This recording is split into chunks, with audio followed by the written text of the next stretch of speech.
حدیث بات ہے جس نے تعویذ لٹکایا اس نے شرک کیا. کلیئر حدیث.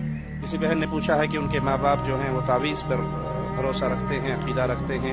رسول اللہ صلی اللہ علیہ وسلم کا وہ فرمان ہے جس نے تعویذ لٹکایا اس نے شرک کیا. یہ قرآن کے بھی تعویذ لٹکاتے ہیں نا جی. قرآن میں شفا ہے جی، سورہ بنی اسرائیل میں ہے جی. شفا ہے تو تعویذ لٹکانے نے. تعویذوں کے بارے میں خیال جو آج کل عام طور پر پھیلا دیا گیا کہ تعویذ لٹکانا شرک ہے، اور اس کے لیے رسول کریم علیہ الصلوۃ والسلام کی اس حدیث پاک سے استدلال کیا جاتا جس نے آپ نے تمیمہ کے بارے میں فرمایا کہ تمیمہ جو لٹکاتا ہے وہ شرک کرتا. مگر تمیمہ کا ترجمہ عربی زبان میں تعویذ کسی نے نہیں کیا.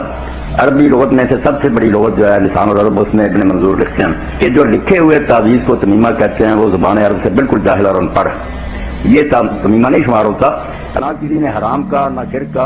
امام ابن حنبل رحمۃ اللہ علیہ فرماتے ہیں کہ اگر کوئی شخص ایسا تعویذ بخار کے لیے لکھتا ہے جو محمد ابن علی یعنی امام محمد باقر نے لکھا تھا، وہ زاد المعاد میں ابن قیم نے نقل کیا، تو فرماتے ہیں اس میں کیا عرض ہے، یہ تو اہم توحید ہے. اب دیکھیے حدیث میں کیا آیا ہے. صحابہ اپنے بچوں کے گالے میں تعویذ لٹکایا کرتے تھے. یہ تو اہم توحید ہے.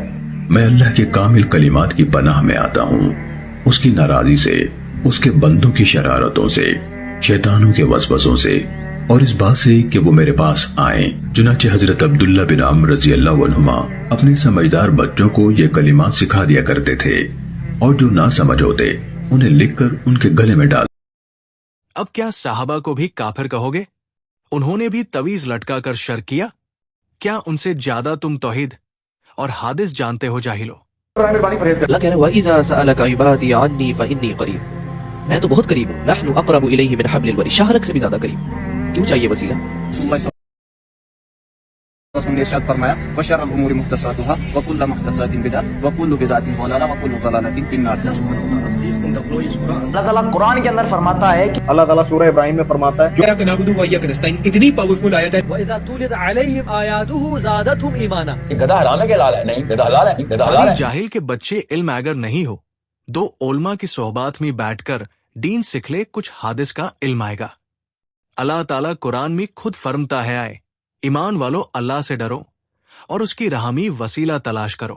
اگر نبی کے وصال کے بعد وسیلہ لینا شرک ہوتا دو. نبی جب اس دنیا میں آئے ہی نہیں دٹب ان کے وسیلہ لیا کرتے تھے تو اللہ ان کو فتح کر دیتا. اس کو اللہ ایک اور جگہ اس طرح ارشاد فرمتا ہے، اور جب ان کے پاس اللہ کی طرف سے وہ کتاب قرآن آئی جو ان کے پاس موجود کتاب تورہ کی تصدیق کرتی ہے، حالانکہ اسے پہلے وہ خود اسی کے ذریعے کافروں پر فتح مانگا کرتے تھے. تو جب وہ نبی ان کے پاس آ گئے جنہیں انہوں نے پہچان لیا تھا تو انہوں نے ان کا انکار کر دیا. بس انکار کرنے والوں پر اللہ کی لعنت ہے. عثمان بن حنیف رضی اللہ عنہ سے روایت ہے کہ ایک نابینا شخص نبی اکرم صلی اللہ علیہ وسلم کے پاس آیا اور کہا آپ دعا فرما دیجئے کہ اللہ مجھے عافیت دے. آپ نے فرمایا اگر تم چاہو تو میں دعا کروں اور اگر چاہو تو صبر کیے رہو کیونکہ یہ تمہارے لیے زیادہ بہتر ہے. اس نے کہا دعا ہی کر دیجئے.